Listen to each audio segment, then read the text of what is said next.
Ok, Gracias. esta es la segunda parte porque hemos tenido un nuevo problema de conexión. Los recursos. Entonces, repasando, recursos es todo lo que hay en el entorno humano, puede ser materia, puede ser energía, puede ser información, que el ser humano usa para satisfacer una determinada necesidad. Por ejemplo, si yo tengo la necesidad de recrearme, los días viernes en la noche, bueno, pongo la tele, hay información que viene. Me gusta escuchar las noticias. O bien puedo escuchar un concierto por la tele, o bien puedo escuchar música popular por la tele, ver una película, hay información. Entonces, como decía, los recursos naturales y los recursos socioculturales. Ahora bien, los recursos naturales se subdividen en tres grandes grupos. Los recursos naturales llamados perpetuos, porque existen en una cantidad que los hace casi infinitos. No son infinitos, pero los hace casi infinitos desde la perspectiva humana. Y dentro de los perpetuos tenemos nosotros la energía directa proveniente del Sol y energía indirecta que también proviene del Sol, pero está transformado en vientos, está transformado en movimiento del agua, mareas, oleaje y el agua fluyente, el agua que corre. Por ejemplo, nosotros los chilenos en el sur de Chile, porque tenemos buenos ríos con mucha pendiente, nuestros ríos son rápidos y el agua fluye con potencia y eso nos permite a nosotros generar energía eléctrica. O sea, la energía con que el río baja, ¿no es cierto?, desde la montaña hacia el mar es energía hidráulica. Y el ser humano ha transformado la energía hidráulica, ¿ya?, en energía eléctrica. Cuando un animal como un burro, por ejemplo, lo cargamos con sacos de carbón o leña, bueno, ahí estamos transformando, ¿no es cierto?, la energía química del burrito en energía mecánica del transporte. Y ahora, ¿no es cierto?, el viento, la energía eólica que se puede transformar en energía eléctrica. Y estaba viendo una noticia yo que apareció en el Mercurio el fin de semana que están instalando molinos de viento en el mar para usar la energía del viento del mar, no la energía del viento de la tierra, digamos, como lo que hay yendo acá hacia el sur, hacia Santiago, o yendo hacia el norte. Nosotros, por el tercio que tenemos en el norte de Chile, el tercio del territorio, ¿no?, con una radiación muy alta, sobre todo en la media montaña, tenemos una potencialidad en cuanto a la energía solar. Esto le están llamando energías renovables, lo cual es un error, porque la energía no se renueva, de acuerdo a la segunda ley de la termodinámica. Cuando la termodinámica se agota, perdón, cuando la energía se agota, se transforma en calor. ¿Ya? Pero como la fuente perpetua la tenemos nosotros para varios miles de millones de años más. Incluso algunos dicen el ser humano ya va a estar desaparecido y el sol todavía va a estar iluminando. Esto también les llaman las energías limpias. Y después tenemos el otro grupo de los recursos naturales no renovables, Los recursos naturales no renovables son aquellos recursos que se gastan por el uso, pierden calidad con el uso. No se renuevan a través de procesos naturales. El ser humano está desarrollando procesos industriales para renovar los recursos naturales no renovables, pero a través de procesos industriales. Por ejemplo, el papel de diario nosotros lo podemos reciclar y transformarlo en cartón. Pero por procesos naturales, el papel de diario no se transforma en cartón. Aquí hay todo un campo en el reciclaje, ¿no es cierto? Un campo de la ingeniería civil ambiental. O sea, generar técnicas, metodología para transformar los recursos naturales renovables, no renovables, en recursos que se puedan reusar. Pero siempre pierden calidad. Ahora tenemos el tercer grupo que originalmente se llamaban recursos renovables, recursos naturales renovables. ¿Por qué? Porque estos se renuevan a través de procesos ecológicos, procesos de renovación natural que ocurren en el ecosistema. Pero ahora se le está llamando potencialmente renovable, porque tienen la potencialidad para ser renovable, pero el uso intensivo, más allá de la capacidad de renovación por parte del ser humano, los transforma en no renovables. Por ejemplo, el suelo, la capa superficial del suelo que da fertilidad. Si el suelo se usa más intensamente que los procesos que permiten renovar la fertilidad, ese suelo termina agotándose en términos de su fertilidad. Esto es lo que nosotros llamamos la desertificación. Un suelo desertificado es un suelo que ha perdido su fertilidad. Y cuando hay un suelo que está desertificado, la recuperación de ese suelo es muy difícil.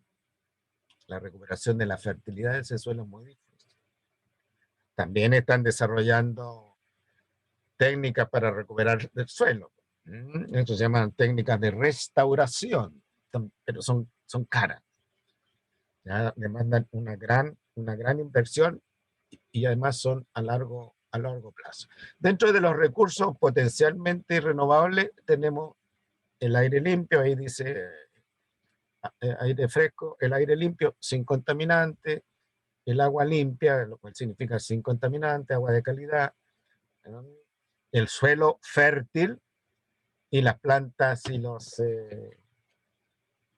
animales. Recursos naturales potencialmente renovables. Piense usted que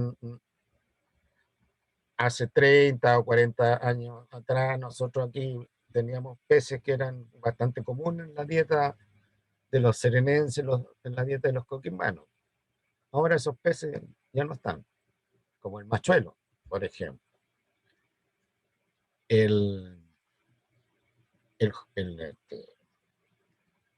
Bueno, se me fue en estos momentos el pescado con que antiguamente hacían el pescado ahumado, que era muy rico. Yo recuerdo que cuando niño, mi abuelita me preparaba onces con el pescado ahumado con tomate y cebollita, sobre todo en vacaciones cuando veníamos de la playa. Eso ya no está. Algunos recursos que son importantes para el ser humano desde el punto de vista comercial, en recursos marinos, bueno, entran en procesos de veda. La veda del loco, la veda del erizo negro, del erizo blanco, el negro es no comestible, la veda de la macha, la veda del ostión, la veda del jurel, la veda de la merluza, etc. Entonces tenemos, para repetir la cosa, los recursos naturales de naturaleza perpetua, que les llaman renovables, pero no está bien en sentido estricto. Los recursos naturales no renovables, que corresponden a los minerales no metálicos, minerales metálicos, y el combustible fósil.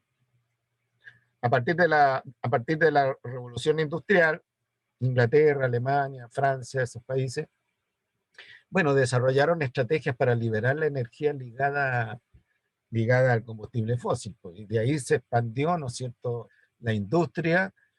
El ser humano empezó a recibir alimentos en cantidades suficientes, porque, bueno, ya se inventó el motor de combustión interna, y un estilo de motor de combustión interna reemplazó el arado tirado por el campesino, el arado tirado por bueyes, apareció el tractor y aumentó la producción de alimentos.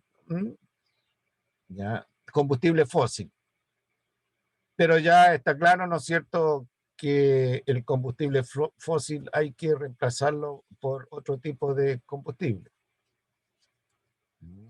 que no sea contaminante. El anhídrido carbónico, ¿no es cierto?, eliminado por los procesos de combustión del carbón, del petróleo, del gas, todo esto, combustible fósil, se fue acumulando desde los inicios de la revolución industrial en la atmósfera, y ahora este es uno de los elementos importantes del aumento de la temperatura de la atmósfera. Y otro componente que es importante, fíjese usted, es el metano. El metano, que es eliminado principalmente por los animales mantenidos en ganadería intensiva, entiéndase, rumiantes. ¿Ya? Los rumiantes, cuando rumian, ¿no es cierto?, evacúan gases cuyo componente principal es el metano. Eso se va a la atmósfera y ayuda, ¿no es cierto?, a aumentar el efecto invernadero de la atmósfera y responsable, ¿no es cierto?, del aumento de la temperatura. Pero ¿por qué hay tantos animales? Porque producto de la revolución industrial, en lo que dice relación con la aplicación, ¿no es cierto?, de energía derivada de los combustibles fósiles a la crianza de animales en grandes cantidades. Para la venta de carne. ¿Y cómo se pueden sostener animales en grandes cantidades? Bueno, porque el ser humano está en la capacidad de producirle alimento a los animales en grandes cantidades. ¿No es cierto? Y los rumiantes, ¿no?, las 24 horas del día, los 7 días de la semana, los 365 días del año, eliminando gases de invernadero. Aumenta la temperatura. A consecuencia de la temperatura se empieza a disolver los suelos congelados que rodean el polo norte. Y esos suelos congelados son ricos en metano. Al aumentar la temperatura, ¿no es cierto?, se producen los deshielo, los suelos se descongelan, aumenta la actividad bacteriana, aumenta la producción de metano, y se va el metano a la atmósfera. Por eso que la atmósfera que está alrededor del círculo polar ártico ya presenta niveles de metano más altos, digamos, que el promedio. Afortunadamente, en el círculo polar antártico, como hay un porcentaje elevado de mar, de océano, bueno, no es tanto el problema. ¿Ya? Las tierras, ¿ya?, son más abundantes en el polo norte, o sea, en el hemisferio norte. Piensen ustedes que Punta Arenas llega, es un cono ahí que Punta Arenas, la Patagonia Argentina, qué sé yo, que está cerca, del polo antártico, del círculo polar antártico. Pero si usted revisa alrededor, ¿no es cierto? Australia no está tan abajo, África no está tan abajo. En cambio, si usted se va para arriba, ¿no es cierto? Está con extensos territorios rodeando el círculo polar ártico. Y eso, ¿no es cierto?, con suelos congelados por milenios, con una carga de materia orgánica acumulada ahí por milenios. Se están derritiendo, ¿no es cierto? Aumenta la actividad microbiana, aumenta la liberación de metano hacia la atmósfera.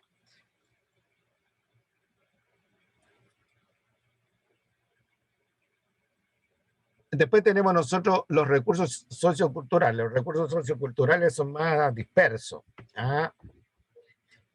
Y tenemos ahí los recursos humanos, gente preparada, profesionales, técnicos, ¿ya? Que ayuden a satisfacer las necesidades desde el punto de vista de su especialización profesional, desde el punto de vista de su rol ecológico, la infraestructura, por ejemplo, la infraestructura en caminos que facilitan el transporte, la infraestructura en edificios, en industria que facilitan la producción de insumos, el conocimiento y el know-how. Apareció también en el periódico una discusión de por qué Chile tenía que importar la vacuna cuando Chile era productor de vacunas. Perdimos el conocimiento para elaborar vacunas y ser competitivos. ¿Por qué? Bueno, la explicación que dieron que el mercado chileno era chiquitito, no podíamos competir con países reconocidamente productores de vacunas de calidad, y era más barato comprarlo. Perdimos recursos humanos, la infraestructura quedó ahí nomás, y perdimos la capacidad de hacer vacunas. Piensen también respecto del uso de los computadoras, el software y el hardware. Nosotros somos dependientes, ¿ya?, de ese conocimiento. Por eso que estos fabricantes de computadoras y de software se han hecho multimillonarios y son más ricos que países del tercer mundo. Los dueños de Macintosh y los dueños de Microsoft. ¿Para qué decir, no es cierto?, los fabricantes de armas y cuestiones, armas sofisticadas. Conocimiento. Y el know-how es una expresión norteamericana que quiere decir saber hacer. Por lo tanto, si nosotros necesitamos conocimiento para desarrollar tecnología que se puedan aplicar en la industria, en los hospitales, en las universidades, etc., bueno, necesitamos gente, recursos humanos de calidad para que invente cosas. Por eso que el país se ha visto en la obligación de crear un ministerio de ciencia y tecnología. Originalmente ese ministerio de ciencia y tecnología era ministerio de ciencia. Los biólogos empujaban, los físicos empujaban, los químicos empujaban, qué sé yo.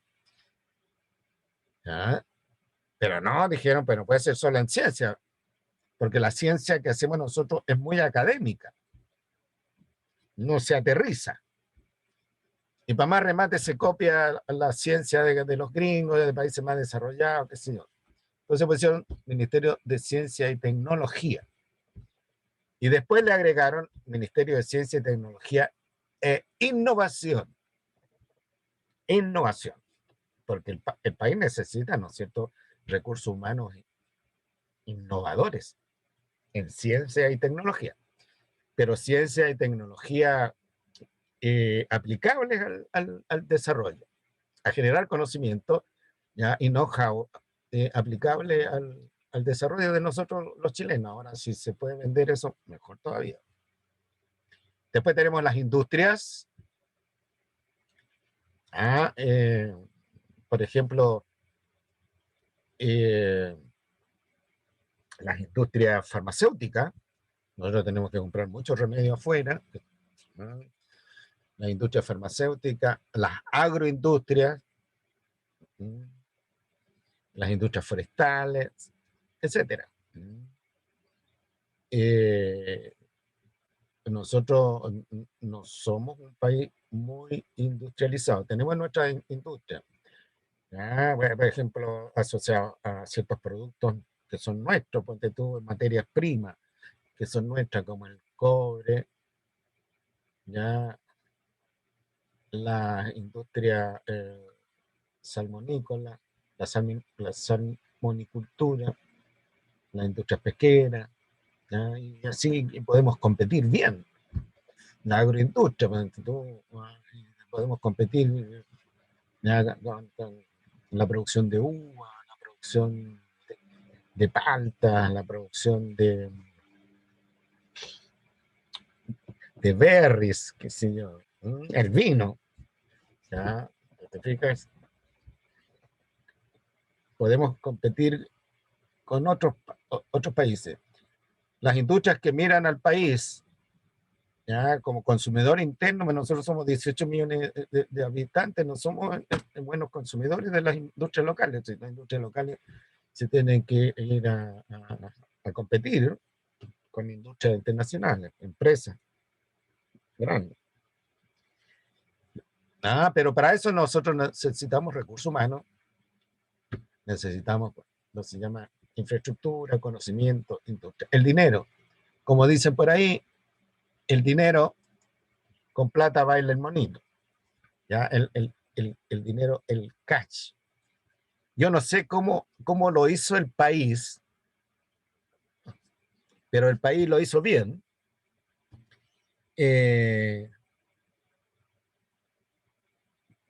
Con la compra de la vacuna. Fíjese que el país recibió las vacunas ya muy a tiempo.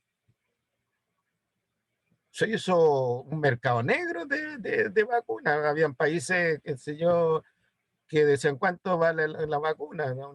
No sé, 3 millones, 4 millones de vacunas, 5 millones de vacunas, ¿cuánto está? Ya te pago el doble.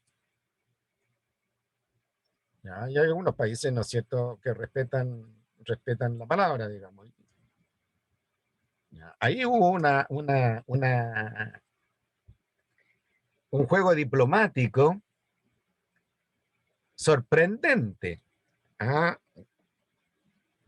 Para que países de productores de vacunas no nos miraran a nosotros por el hombro y decir, ¿qué nos importa a nosotros? Enfrentamos, ¿no es cierto?, a países que son más relevantes dentro del concierto humano, pero afortunadamente, concierto mundial, pero afortunadamente nosotros tenemos el respeto de otros países. Ganarse el respeto de otros países no es tan fácil.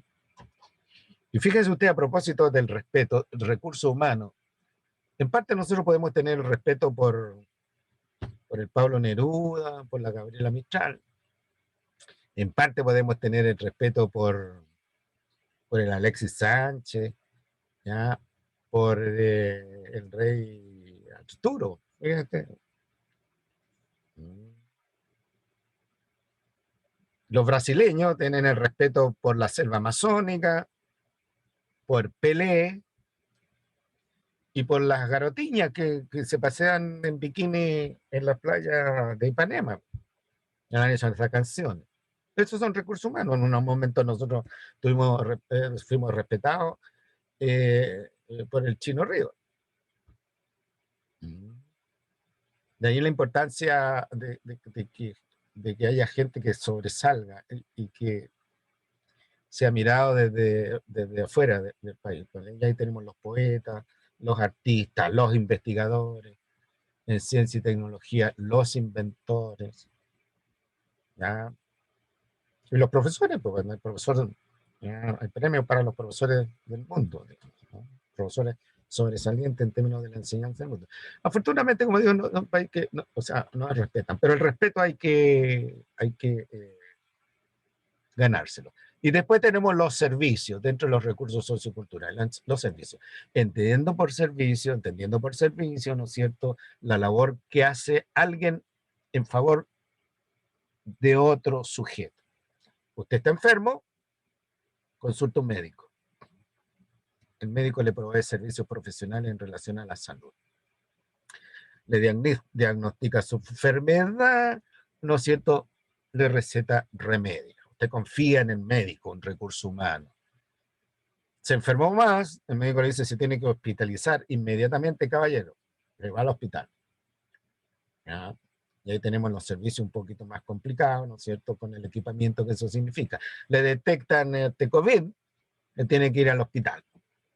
Y ahí le ponen, qué sé yo, el respirador mecánico, lo ponen, todo un tratamiento, todo un equipo de personas, recursos humanos, infraestructura y equipamiento. Ya saben ustedes que el país tuvo que comprar rápidamente, contra el tiempo, estos pulmones mecánicos o respiradores mecánicos. Servicios. ¿Usted necesita educarse? Bueno, los servicios educacionales. ¿Usted necesita mandar una carta? Los servicios de transporte. ¿Ya? ¿Usted necesita comprar pan? ¿Ya? Los servicios, los servicios esenciales. ¿Ah?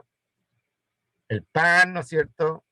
Perdón, los servicios esenciales. ¿Quién provee servicios esenciales en tiempo de la pandemia? Bueno, los supermercados, ¿no es cierto?, es lo que dice relación con alimentos, los hospitales, las farmacias, las escuelas, ¿no? ¿Ya? Pero si usted quiere comprarse zapatos, ya va a tener problemas para encontrar zapatos, porque no es un servicio, en el contexto de la pandemia, un servicio esencial. ¿Ya? ¿Alguna consulta, opinión, comentario?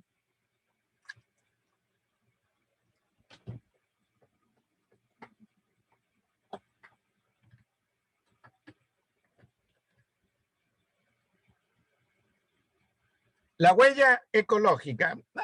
Hay algunas definiciones complicadas de huella ecológica y hay otras que son más fáciles. Yo le voy a dar una que es más intuitiva. Tal como la palabra lo indica, huella, ¿no es cierto?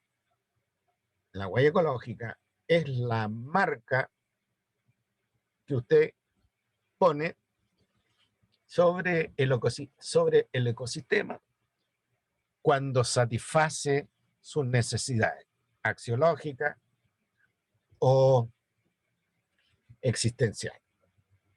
Es la marca. ¿Ya? Aquí hay dos definiciones un poco más formales. Es como decirlo, a ver, ¿ya? Usted está en una playa de arenas donde el viento ha emparejado la arena, la playa es hermosa, hay un bonito paisaje, la arena es de color blanco, hay palmera, una playa paradisíaca, de estas playas tropicales, en la mañana temprano. ¿Ya? Se ha levantado y ha empezado a caminar sobre la arena de la playa. Las marcas que usted va dejando, ¿ya? Esa es la huella ecológica. Una definición más formal que dice que la huella ecológica es un indicador de impacto. Indicador de impacto. ¿Sobre quién? Sobre el ecosistema. Generado por la demanda humana que se hace de los recursos existentes, ¿ya?, relacionados con la capacidad del ecosistema de regenerar. Esto está referido fundamentalmente a los recursos naturales, pero recuerde que a veces los recursos naturales, o sea, los recursos socioculturales, para tenerlos a mano, hay que recurrir a los recursos naturales. No siempre, pero en muchos casos. Si nosotros queremos formar, por ejemplo, buenos médicos, necesitamos equipamiento, buenos equipos. pero los equipos, ¿no es cierto?, se construyen con aluminio, con caballería de cobre, con plástico, y el aluminio, la caballería de cobre, el plástico, en su origen, vienen de recursos naturales renovables. Como se consume energía, bueno, lo más probable es que esa energía sea producto de la energía fósil. Todavía la energía eólica ni la energía solar ya son lo suficientemente baratas, comunes, como para que se usen en la producción de productos, cantidades estratosféricas, en productos de una producción masiva. Ya en estos momentos la industria todavía descansa en el uso de combustible fósil. De allí que los países industrializados, Estados Unidos por ejemplo, se han opuesto a bajar los niveles de liberación de anhídrido carbónico. Porque bajar los niveles de anhídrido carbónico significa bajar el consumo de combustibles fósiles. Y significa ponerle una patita al freno en la producción industrial. Y eso altera la economía. Causa pobreza, causa desorden, causa hambre, etc. Y otra definición de la huella ecológica es la relación entre el consumo real de recursos naturales y lo que ofrece el ecosistema en términos de cantidad, calidad y velocidad de renovar. O sea que hay tres componentes: cantidad, calidad y velocidad de renovar. ¿Ya?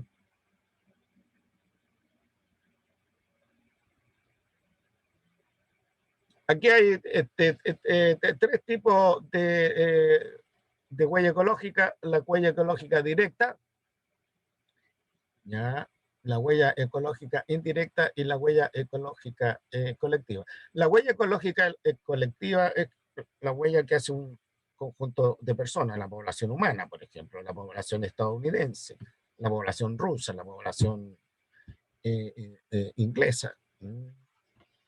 La huella ecológica directa es, tal como lo indican el adjetivo, huella ecológica directa, es la huella directa de uno. Cuando uno maneja, ¿no es cierto?, un auto, va eliminando anhídrido carbónico. Y ese anhídrido carbónico se va para arriba, a la atmósfera. ¿Ya? O cuando uno tiene encendida el agua, o sea, tiene abierta la llave, qué sé yo, más allá de lo recomendado, bueno, ahí, ¿no es cierto?, hay una huella ecológica sobre el agua que podría reducirse. Eso es directo. Y la indirecta es la que no se hace por la vía directa. ¿Ya? Por ejemplo, usted estimula el consumo de carne. ¿Ya? Usted es un carnívoro y le gusta consumir carne y estimula el consumo de carne, y cuando no hay carne disponible reclama esto y lo otro. Entonces, estimula de manera indirecta la producción de metano. ¿Ya? Porque sabemos nosotros que la carne de vacuno es principalmente de animales rumiantes, ¿ya? Y sabemos nosotros que los animales rumiantes eliminan grandes cantidades de anhídrido carbónico, perdón, de metano. Esa es una contribución indirecta al cambio climático. Cuando usted va manejando un auto, agrega anhídrido carbónico, agua, contribución directa al cambio climático. Cuando usted consume carne, consumidor obsesivo de carne, todos los fines de semana, tiene su asadito y con sus amigos, y no puede pasar la fiesta patria si no come asado, el cumpleaños, la Pascua, el Año Nuevo. Los chilenos somos buenos consumidores de carne, pero es un tipo de chileno. Afortunadamente se está educando mucho a la generación joven, a los niños en el consumo de carne. Primero porque afecta la salud y segundo, salud de la persona, del individuo, y segundo porque es una contribución, una huella ecológica indirecta. Contribución, fíjense ustedes, al cambio climático global por favorecer el cultivo, la crianza de animales productores de metano. ¿Para qué decir si usted hace asado, no es cierto? No, está de manera directa agregándole anhídrido carbónico y agua y calor a la atmósfera, ¿ya? Al hacer los asados. Usted me podrá decir, profesor, pero la contribución de una persona, ¿qué tan significativo es? No es tan significativo si esa persona viviera sola en el mundo, pues si fuera el único personaje que hay en el mundo. Pero somos 7 billones de tipos, ya, o sea, no es menor la contribución individual. Ahora, respecto de la huella ecológica, hay dos modelos de desarrollo socioeconómico. ¿Ya? Huella ecológica por estilo del uso de los recursos, dos estilos de recursos. Un estilo que está, un estilo de uso de los recursos, de producción de recursos elaborados, digamos, de insumos, tipo de desarrollo económico. Todo es lo mismo. ¿Qué es el que practican los países en vías de desarrollo? Donde hay mucha gente, ¿ya? Y son países que descansan fundamentalmente en la explotación de recursos naturales tal cual, la explotación de materia prima, tal cual. Son extractivistas, colectores, recolectan qué sé yo, peces, por ejemplo, tienen una agricultura de subsistencia que solo lo usan ellos, una agricultura y una ganadería familiar, etcétera. Entonces, ellos afectan principalmente a los recursos naturales en su expresión básica, que es lo que nos pasa con el cobre. Nosotros sacamos el cobre, ¿no? Lo procesamos poco, le agregamos poco de innovación, ciencia y tecnología y lo exportamos. Los países productores de petróleo, ¿ya? Que lo exportan casi, o sea, lo exportan procesado, ¿no es cierto? Pero medianamente procesado. Esto que está aquí, ¿no es cierto?, es el número de unidades de recursos consumidos por persona, entiéndase madera, entiéndase recursos vegetales, recursos forestales, recursos marinos, recursos ganaderos, etc. Número de unidades de recursos usados por persona. Noten ustedes que no es mucho, no es grande esta superficie. Esto es grande porque hay mucha gente. India, piensen. La India.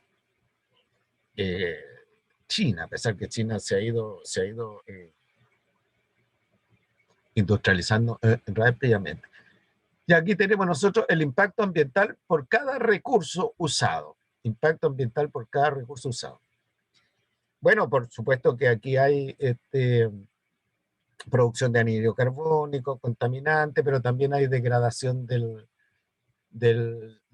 suelo, degradación de la flora, degradación de la fauna, degradación del aire, degradación del agua. Pero note que es La superficie del círculo es relativamente pequeño comparado con esto. ¿Ya? Esto es recurso consumido por persona. Este es el impacto ambiental por persona. Este tiene un efecto multiplicativo. Lo que cada uno de estas personas consume es comparativamente bajo. Pero como son muchos, y esta cuestión es multiplicativo, el impacto es elevado. ¿Y en qué se traduce esto? Deforestación, pérdida de la calidad del suelo, pérdida de la calidad del agua, pérdida de la calidad de la flora y la fauna y contaminación atmosférica, contaminación del suelo, contaminación del aire y pobreza. Después tenemos este segundo modelo de desarrollo. Este segundo modelo de desarrollo. Aquí tenemos pocas personas. Grupo familiar, pocas personas. La superficie del círculo es pequeñita, pero tienen un elevado consumo de recursos naturales y de recursos socioculturales. Ya, noten la comparación, ¿no es cierto?, de la superficie del círculo con la figura de arriba y la figura inicial. Esto corresponde a un país desarrollado. Ya, Estados Unidos, Canadá, Inglaterra, etcétera. Un elevado nivel de consumo de recursos elaborados. ¿Qué trae como consecuencia esto? Contaminación como arriba, porque los recursos se tienen que procesar. Una elevada cantidad de desechos del procesamiento de estos recursos, entiéndase, desechos de vehículos, ¿ya? Neumáticos, por ejemplo, lavadoras, computadores, televisores, autos, etcétera. Como esto es un efecto, tiene un efecto multiplicativo, el grupo de personas es relativamente poco, pero consumen una gran cantidad de recursos elaborados. Los recursos, ¿no es cierto?, se tienen que elaborar, produce una gran cantidad de desechos, porque una vez que se usan, hay que botarlo. Como son desechos socioculturales, el ecosistema no los procesa. Ahora están apareciendo técnicas de reciclaje. Entonces, los neumáticos los muelen y creo que los usan para cubrir carreteras, como la primera parte de una capa.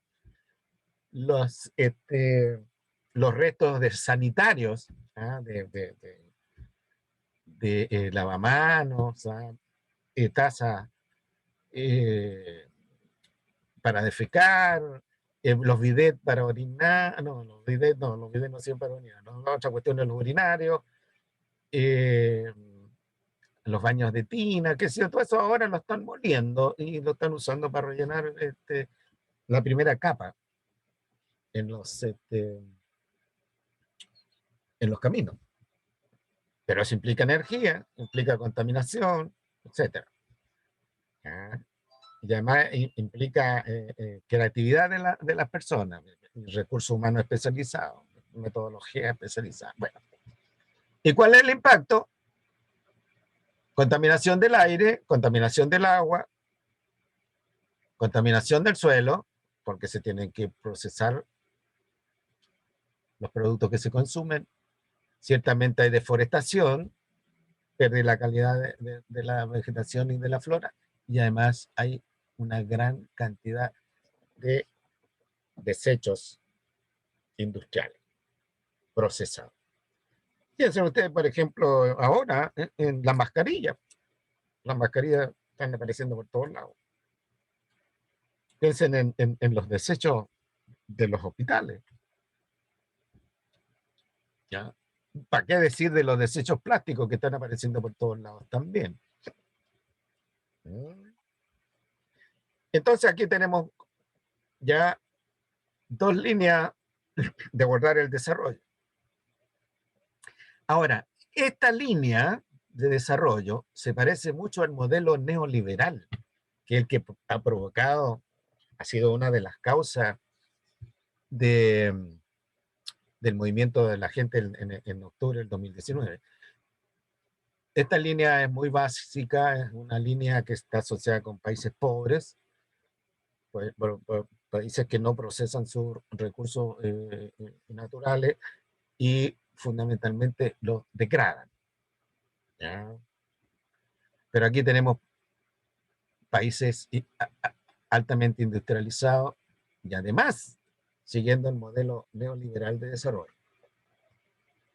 ¿Cuál es la alternativa que se está discutiendo, no es cierto, en las personas que están postulando a ser miembros de las comisiones constituyentes? Que aparezca un nuevo desarrollo, ¿no?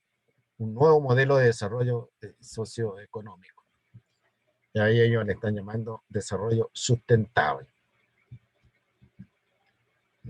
O un desarrollo con bases ecológicas. Entendiendo un desarrollo con base ecológica, un desarrollo que toma en consideración las características del ecosistema, ¿no es cierto? La capacidad del ecosistema para mantener una población humana con un cierto nivel de satisfacción de sus necesidades. No todas las necesidades suntuarias, no todas las necesidades axiológicas, probablemente, pero muchas de ellas. Entonces aquí hay un desafío bastante fuerte para todos, partiendo por los educadores que tienen que ayudar a cambiar la mentalidad, que la búsqueda de la satisfacción de las necesidades sea con un fundamento o una aproximación ecológica, pero no en ecológico, no en la dimensión biológica, sino que en una dimensión de la ecología humana. ¿Ya? Porque la ecología humana, ¿no es cierto?, es la mezcla de distintas disciplinas, no solo biología.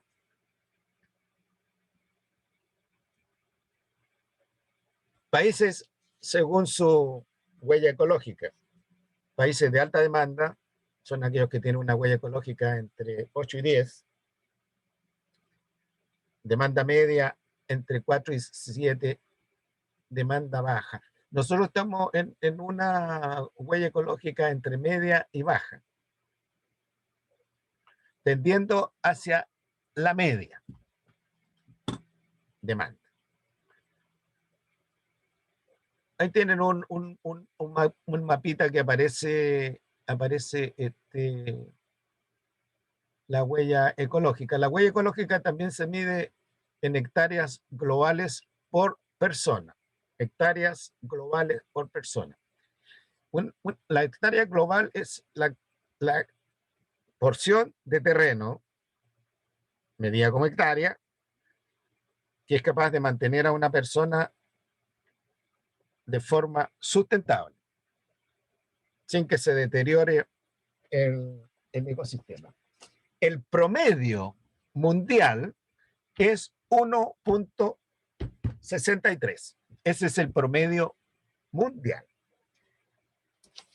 Chile tiene una biocapacidad para su territorio y su población de 3,5 hectáreas por persona, ¿ya?, de recursos. Recursos pesqueros, recursos forestales, recursos ganaderos, recursos agrícolas. 3,5. En el año 2019, nuestro gasto en recursos por hectárea, por persona, fue 4,3. O sea, nosotros tuvimos un sobregiro. Usted tiene una cuenta en el banco, tiene 900,000 pesos y va a pedir, ¿no es cierto?, hace un cheque por 1.000.000. El banco le pone esos 100,000 pesos, pero le cobra caro, porque se ha sobregirado. Eso se conoce con el nombre de sobregiro ecológico. ¿Ya? Y unos países más, otros menos, ya se sobrepasan ya en lo que tienen. Y Chile en el año 2019 se sobrepasó en mayo. O sea, dicho en otras palabras, a partir de mayo, Chile empezó a vivir prestado. Tiene que importar cosas, ¿no es cierto? Importar productos de consumo, de todo tipo. ¿Ya? Aquí tenemos nosotros la huella ecológica, perdón, las hectáreas globales por persona. Fíjense ustedes, nosotros estamos ahí, ya podríamos estar entre 4,6, no, estamos entre 3,1 y 4,5 estamos ahí. Vean ustedes Brasil entre 1,6 y 3. Vean Estados Unidos, ya, Canadá, bueno, Estados Unidos ahí, qué sé yo.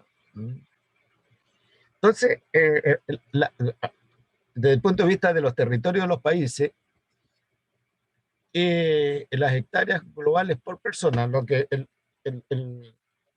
ofrece en términos de recursos un determinado territorio a sus habitantes.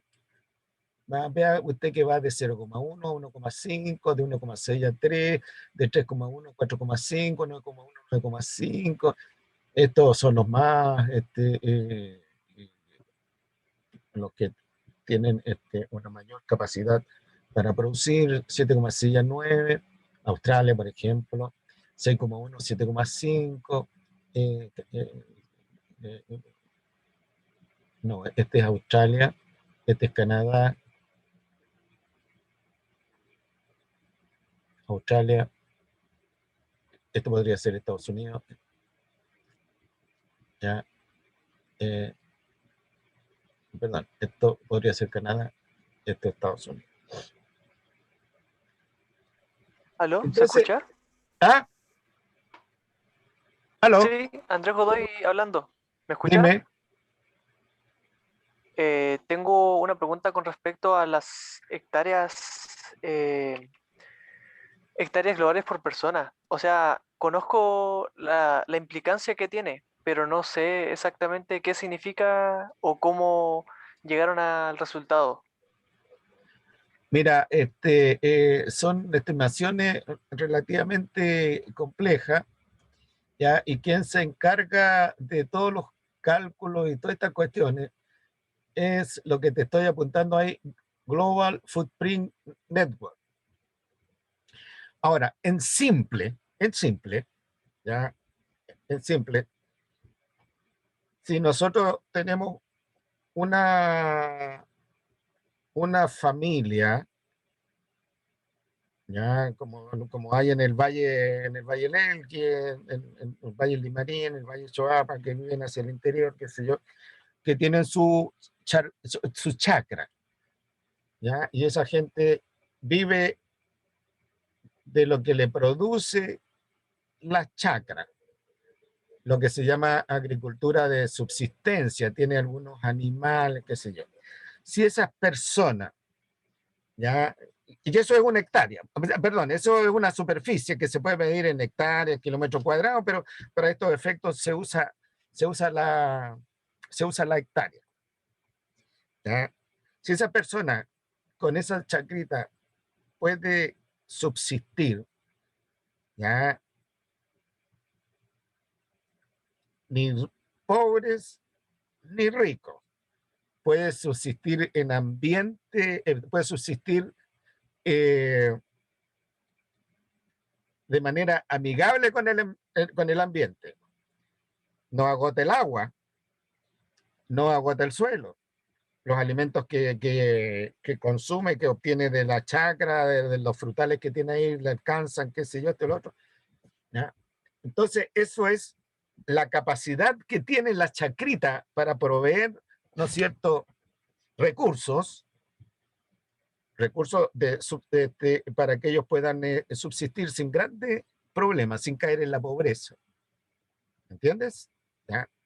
Entonces, esto está proyectado a los países, considerando todos los que los países tienen como espacios que te producen, esto es fundamentalmente alimentos, espacios o territorios que te producen fundamentalmente alimentos, o que se puedan procesar como alimento. Por ejemplo, en el caso de Chile, un tercio de allá abajo, ¿no es cierto?, son recursos forestales, pero se pueden ya transar en el mercado internacional, y eso puede significar, ¿no es cierto?, que hay alimentos para el país.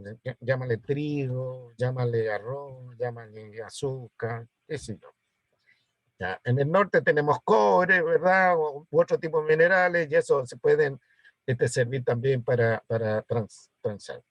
El asunto es que los grupos humanos requieren de un determinado espacio que les provea recursos con los cuales ellos puedan enfrentar la existencia. Esta provisión de los recursos se conoce con el nombre de biocapacidad. Por supuesto que cuando hay este periodo de sequía, por ejemplo, en un determinado territorio, como está ocurriendo acá en Chile, esa biocapacidad disminuye. ¿Ya? Cuando llueve, esa biocapacidad se mejora.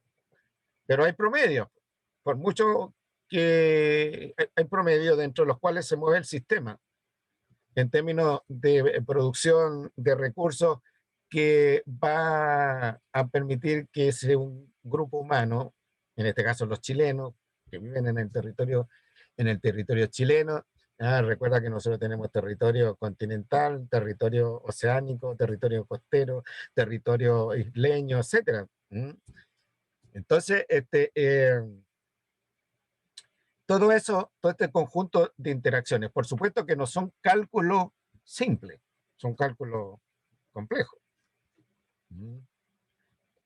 ¿Ya? Y además no son cálculos que fueran, digamos,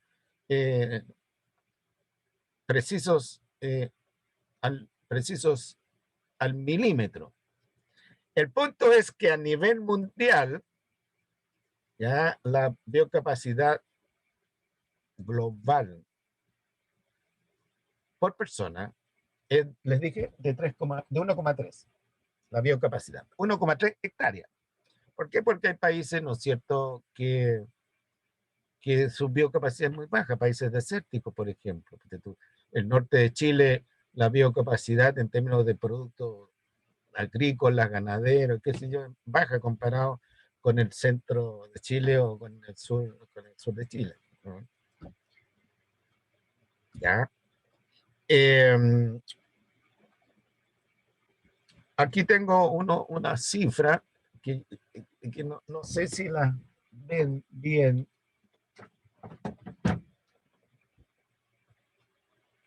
Estas no son cifras actualizadas, sino que es la idea. Tenemos Estados Unidos, Dinamarca, y en amarillo está Chile, cuando nosotros éramos 14,6 millones. Probablemente esto corresponda al censo anterior, no al último censo. Estamos bordeando los 18 millones de habitantes. La huella ecológica, según esta cifra, 3,6. ¿Ya? Acuérdense que este es un indicador. 3,6.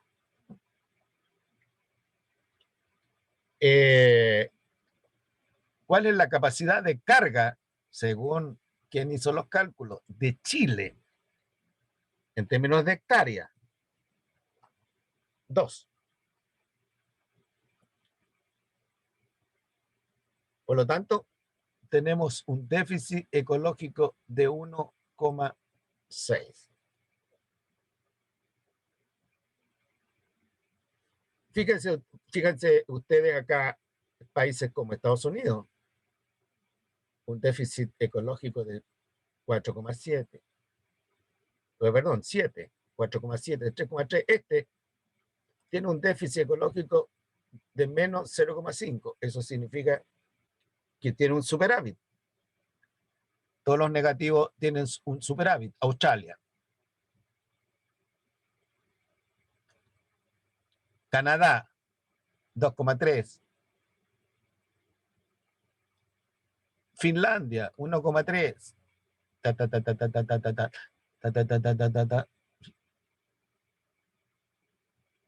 8,7. ¿Quién? Brasil. O sea, y eso es explicable porque Brasil, ¿no es cierto? Ya es un país tropical que tiene un tremendo río, la cuenca del Amazonas. Por lo tanto, la biocapacidad de Brasil es alta. ¿Cuál es la capacidad de Brasil? 10. 10 capacidad de carga. Y tiene un 2,2 de huella ecológica. ¿Por qué? Porque gran parte del territorio brasileño no está industrializado. Las grandes ciudades ya están industrializadas, qué sé yo, y son sistemas complejos, como lo hemos visto en la clase anterior. Acuérdense una vez que el presidente de Brasil, no sé si fue Bolsonaro o no, presidente anterior, no me extrañaría que fuera Bolsonaro, bueno, quiso talar una parte de la selva brasileña, se le vino todo el mundo encima. Porque el Amazonas es considerado uno de los pulmones de la Tierra. Otro pulmoncito chico está en el sur de Chile, en el sur de la Argentina. Captan el anhídrido carbónico y agregan oxígeno, qué sé yo. Y pulmones repartidos por otro lado. Pero Brasil, ¿no es cierto?, es uno de los grandes pulmones de la Tierra. Claro, ahí se ve la capacidad que tiene Brasil. Ya tiene capacidad de carga, ¿no es cierto? Después lo vamos a ver en modelo poblacional, lo que es la capacidad de carga. Pero en general la capacidad de carga es la cantidad de habitantes que un determinado ecosistema puede mantener sin deteriorarse, mantenerse en equilibrio. Ejemplo de capacidad de carga, para que ustedes entiendan la idea de capacidad de carga. ¿Ya?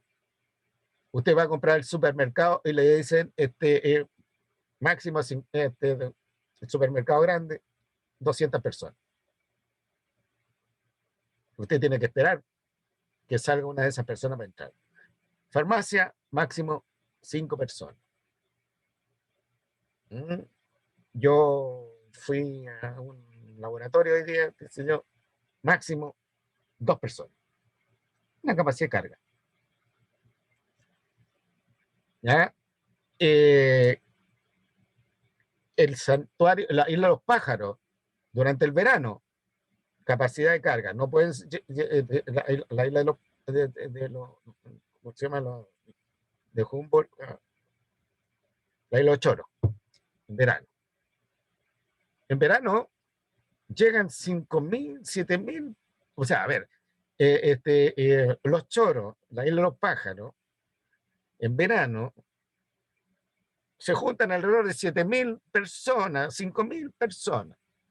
Eso supera la capacidad de carga de los Choros, el pueblito de los Choros, porque ahí no habitan más allá de 200 personas, como máximo 300 personas, la mayoría dedicada a la pesca. Y CONAF se desespera, ¿no es cierto? Y dice, no puedes ir a la isla Choro, ¿no es cierto?, más allá de 100 personas.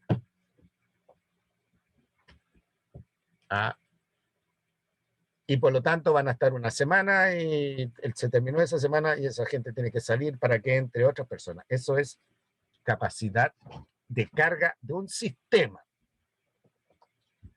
De un sistema. La camioneta tiene una capacidad de carga, no le puede poner más carga porque si no la camioneta se le rompen, no sé, los resortes. Usted a la camioneta no le puede correr más, ¿no es cierto? Porque se le puede fundir el motor. Tienen unos relojes que marcan. Usted no puede hacer correr, por ejemplo, un vehículo, meterle el acelerador a fondo cuando tiene el vehículo en segunda, la dirección, o en primera. No puede hacer correr el vehículo a 80 kilómetros cuando está en primera o en segunda. Se le puede fundir el motor. Eso es capacidad de carga del sistema. Ya, un elástico, para ser más simple, un elástico no lo puedes tirar más allá de cierto elongamiento, ¿no es cierto? Porque el elástico se le corta. Capacidad de elongamiento. Ya. Entonces, la huella ecológica relaciona el tamaño de la población con la capacidad de carga y el nivel de consumo de los recursos, sobre todo recursos naturales. Vamos más bajo. Ahí está al 2020. ¿Cuándo se produjo el sobregiro ecológico a nivel mundial? Ahí decía el 2020. En Chile se produjo por allá por mayo, donde empezamos a consumir más de los recursos que provee el territorio. Por supuesto que lo podemos hacer, ¿no es cierto?, mediante importar cosas. Importar carne, importar arroz, importar trigo, importar azúcar, importar qué sé yo.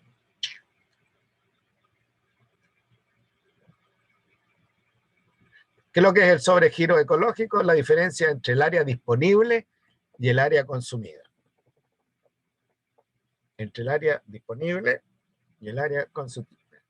Recuerden que en el caso de Chile hay un territorio, ¿no es cierto?, que no es productivo en términos, por ejemplo, de alimentos, es productivo en términos de minerales, pero tenemos montaña, ¿no es cierto?, donde no se puede cultivar el alimento. Afortunadamente tenemos una extensa costa, que es rica en producto del mar. El sur, ¿no es cierto?, tiene las condiciones de precipitación, ¿ya?, para mantener bosque y para mantener empastada, lo que nos permite consumir ganado, ¿ya?, carne, leche. Y el bosque, ¿no es cierto?, no nos permite consumir madera, no es cierto?, para construir casas, pero también para exportar madera o celulosa. El centro tiene buena precipitación, buenos suelos, nos permite, ¿no es cierto?, la práctica de la agricultura, no tanto la práctica de la ganadería, la práctica de la agricultura y la práctica de la fruticultura. Exportamos fruta, exportamos, ya le dije, vino. En el sur exportamos celulosa, en el norte exportamos cobre, ahora tenemos, ¿no es cierto?, la oportunidad de exportar litio. Tenemos la oportunidad de exportar energía eléctrica proveniente de la energía solar. Entonces, pero para eso, ¿no es cierto?, ya tenemos que ser cautos, ¿no? Consumir más allá de la biocapacidad del territorio nuestro. Entonces ahí los profesores van a cumplir un tremendo rol. Por algo, ¿no es cierto?, para la enseñanza media está biología del ecosistema. Enseñarle a los niños, a los jóvenes, qué sé yo, estas cosas.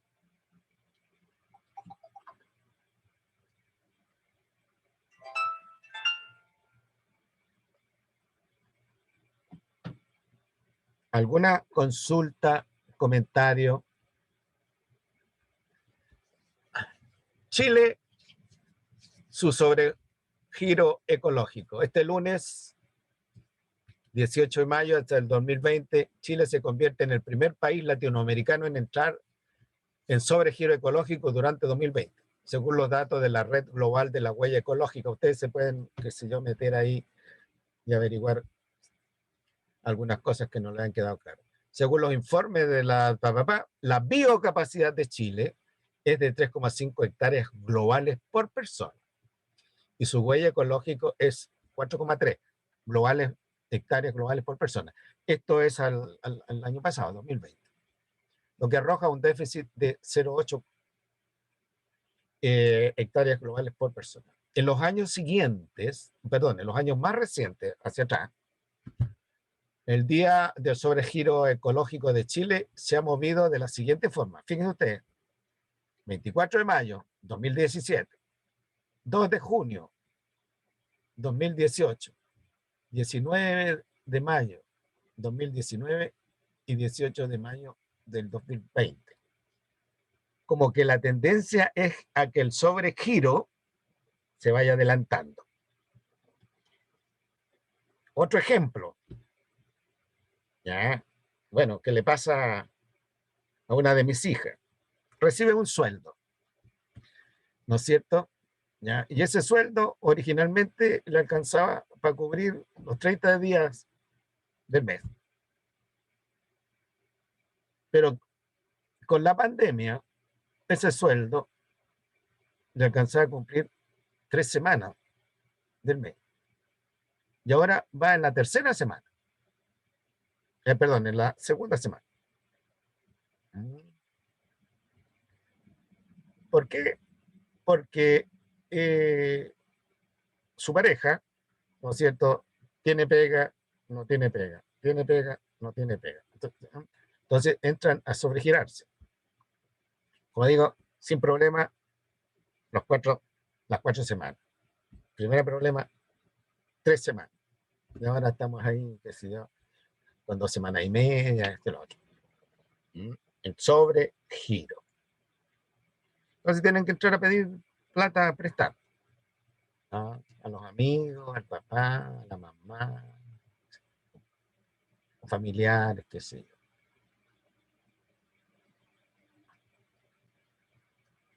¿Cuáles son las relaciones entre actividades económicas globales y la huella ecológica?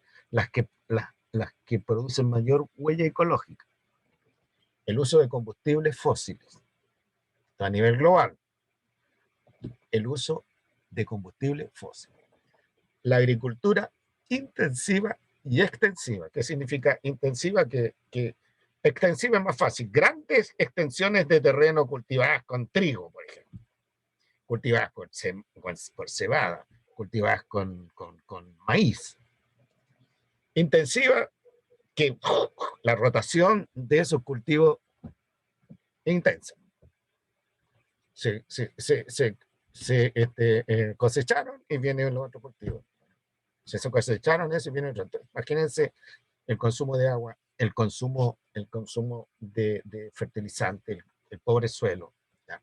Después tenemos el consumo de madera, pulpa y papel. Por eso que hay mucha presión para que no se use tanto papel, que se use la cosa en digital. Yo que me formé escribiendo en papel, leyendo en papel, para mí una tortura leer en versión digital. Me tuve que comprar una pantalla adicional que amplía lo que tengo que leer en papel. La pesca, la ganadería intensiva, ¿ya? Y la energía nuclear controlada. Fíjense usted en orden decreciente. En algunos países se practica bastante la energía nuclear controlada, pero hay riesgos. Piensen lo que pasó al Japón con el terremoto y lo que ocurrió con las centrales nucleares en las zonas terremoteadas en Japón. Lo que pasó con Chernobyl en Rusia. ¿Ya? Por eso que en Chile, por ser un país terremoteado y la energía nuclear requiere de recursos humanos altamente capacitada, que es caro para formarse y no se forma aquí en el país, sino que hay que formarlo en el extranjero, la energía nuclear ya no es bien valorada. ¿Ya? Y ahora, por supuesto, con el tema del movimiento ecológico, el movimiento ambientalista, el movimiento ecologista, menos valorada es, porque cuando hay un accidente, ya, de las centrales nucleares, estamos hablando de accidente mayúsculo. Entonces, en los que generan, ¿no es cierto?, una mayor huella ecológica, el uso de combustibles fósiles. Ya les decía que la industria mundial está basada principalmente en el uso de combustibles fósiles. Por eso que hay mucha presión para buscar fuentes energéticas alternativas, la energía solar, la energía eólica, la energía geotérmica, la energía hidráulica, etcétera, pero hay problemas, ¿no es cierto?, de abaratar los costos y para que sea de uso masivo.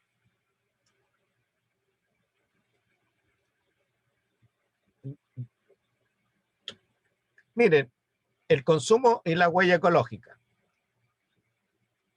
Yo no sé si ven bien ustedes acá. ¿Cuánto se utiliza en la producción de algunos productos? Esta es la huella ecológica.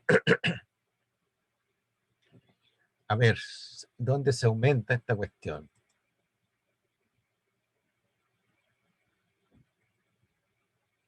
Puta, no se puede aumentar. Solo Profe, arriba donde dice más, donde dice más, hay un signo más. Creo que ahí es. no veo ninguno, yo veo más. Ah,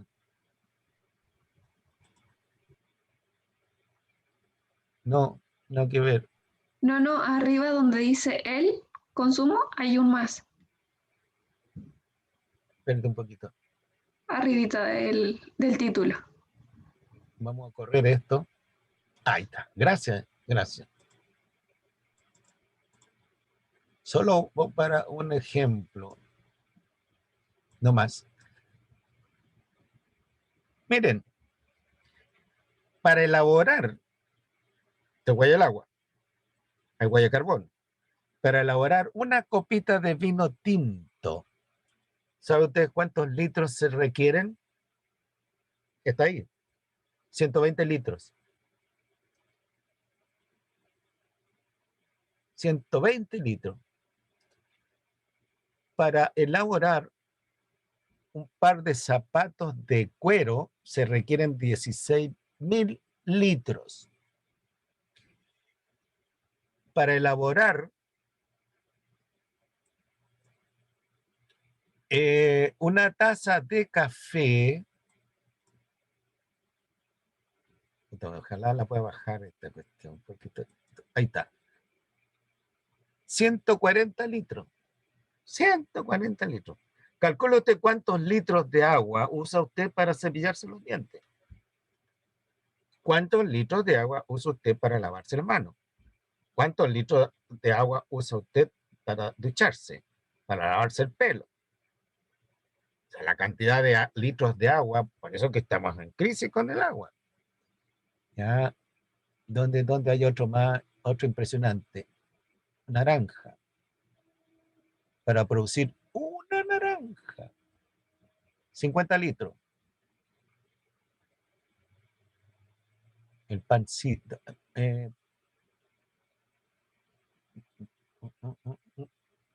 Para producir 1 kilo de queso chanco, no queso de cabra, 5.000 litros. Para producir una hamburguesa de McDonald's,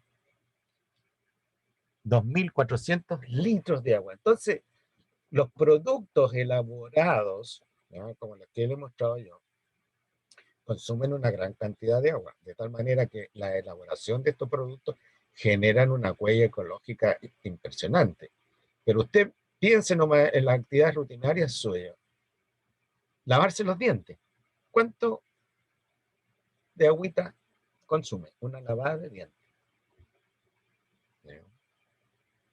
Usted puede lavarse los dientes, ¿no es cierto? Estar ahí unos 5 minutos, a pesar que los dentistas dicen que tiene que ser mínimo 10 minutos, y está cayendo el agua. Porque esa es la costumbre que tenemos, pues no la costumbre en general. Ya no tenemos la costumbre de echarle la pasta de dientes al cepillo, ¿ya? Limpiarlo los dientes, abrir el agua un poco, ¿ya? Y limpiarnos la boca, ¿no es cierto?, de la pasta de dientes y punto. No, ahí está. Bueno, creo que está claro el tema de la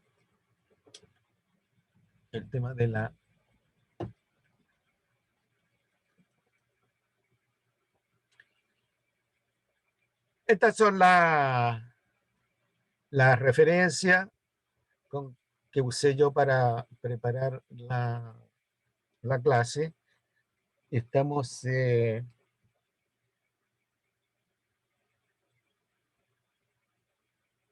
hora es la 19:22, justo para terminar la clase.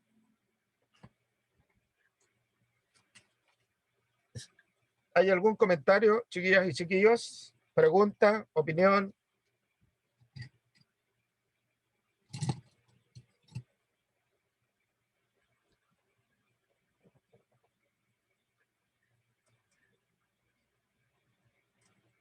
Oh, oh.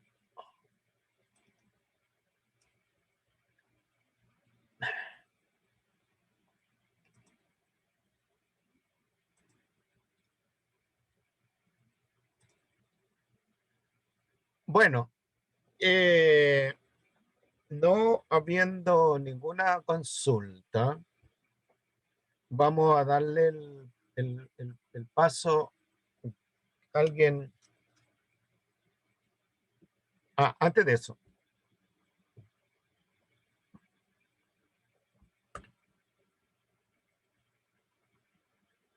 voy a subir la clase a la brevedad posible. Esta, con lo accidentada que está. Segundo, he subido 2 videos que les recomiendo que los vean, porque aclaran también, por supuesto, las ideas que hemos tratado de explicar. Segundo, hay un artículo que se llama Enfermedad y Pobreza, que también les recomiendo que los vean.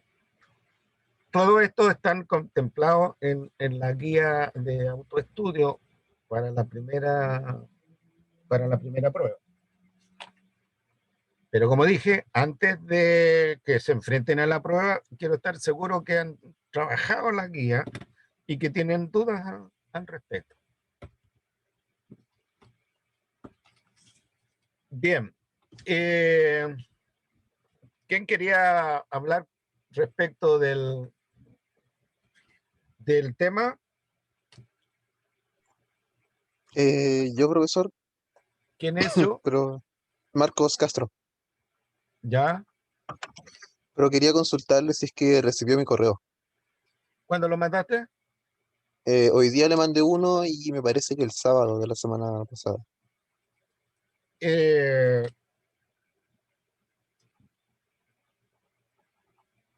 Los correos de hoy día no los he visto porque me llegaron al filo de la hora de clase.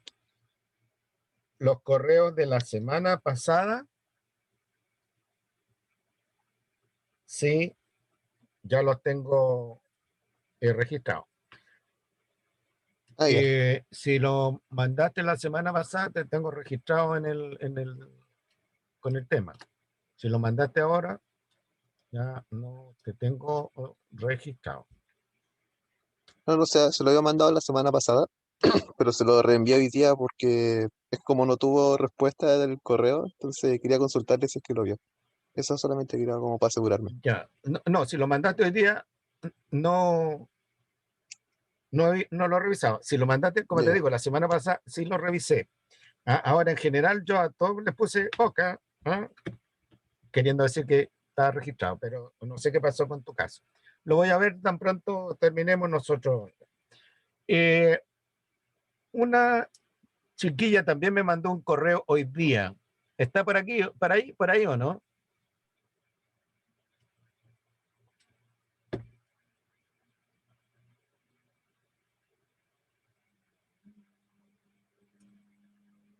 No, parece que no está. Bien, chiquillos y chiquillas, entonces vamos a suspender la clase ya para que se vayan a tomar once. Yo también, por supuesto. Y desearles que tengan una buena semana. Y esperar que en la semana subsiguiente ustedes vengan con el material revisado para poder hacer un buen taller. Ahora van a tener esta próxima semana sin conexión y van a tener por lo menos 3 horas que corresponden a esta clase. Pero a lo mejor va a ser muy poco si es que no han comenzado a hacer el análisis. ¿Algún comentario? ¿Opinión? Profe, ¿Ah? entonces la prueba que se corrió una semana más, entran las clases y las guías de autoaprendizaje hasta la número 3, ¿cierto? Entra la guía. En realidad entran las guías, porque las clases que yo les he hecho es parte de las guías. En las clases yo les he entregado, he hecho como la entrada al tema. ¿Ya? Fundamentalmente son las guías, ¿ya? Pero ustedes, por supuesto, se tienen que apoyar en las clases y apoyarse en las lecturas, al trabajar la guía. ¿Ya? Pero son las primeras 3, ¿cierto? No entra ya después de la 4, no entra. No le alcanzo a escuchar bien. Que son las primeras 3 guías de autoaprendizaje. A ver, espérense un poco. No sé qué le llama tres guías tú, porque yo tengo, por cada unidad, tengo, a ver, entre la guía 1, Ecología Humana, Estudio de la Interacción del Ser Humano y su Entorno. Esa entra con 9 preguntas. La guía 2, en la Ecología Humana, Consumo Humano y la Huella Ecológico, con 5 preguntas. La guía 3, Ecología del Individuo Humano, Enfermedad y Pobreza. Esas 3 guías. Tiene toda la razón. Ahora, note, le voy a subir a al Moodle dos páginas que están en inglés que hablan, ¿no es cierto?, de qué es lo que es la ecología humana. Ya. Usted tiene que poner atención a las referencias. Bueno, están las clases aquí hay un artículo Ecología, Ecologistas y Ciencias Ambientales, de la ciencia ecológica, Skinner, tipo de herencia. Estas lecturas a ustedes le permiten ir contestando la guía. De la misma manera, las clases mías. Ahora, ¿qué es lo que yo voy a hacer? ¿Ya? Parto del supuesto que usted trabajó las guías, las preguntas, y yo las preguntas, ya, de la prueba, la voy a sacar de la guía. ¿Ya? Asumiendo, ¿no es cierto?, 5 minutos como máximo por pregunta. Y si tenemos 90 minutos para la pregunta, perdón, para la prueba, 90 dividido como máximo por 5 da el número máximo de preguntas. Por lo tanto, usted tiene que venir muy preparado para trabajar rápido. Por eso que me es importante que el lunes subsiguiente ya resolvamos todas las dudas que ustedes puedan tener.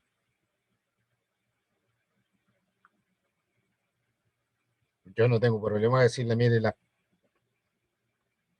¿Profe? ¿Sí?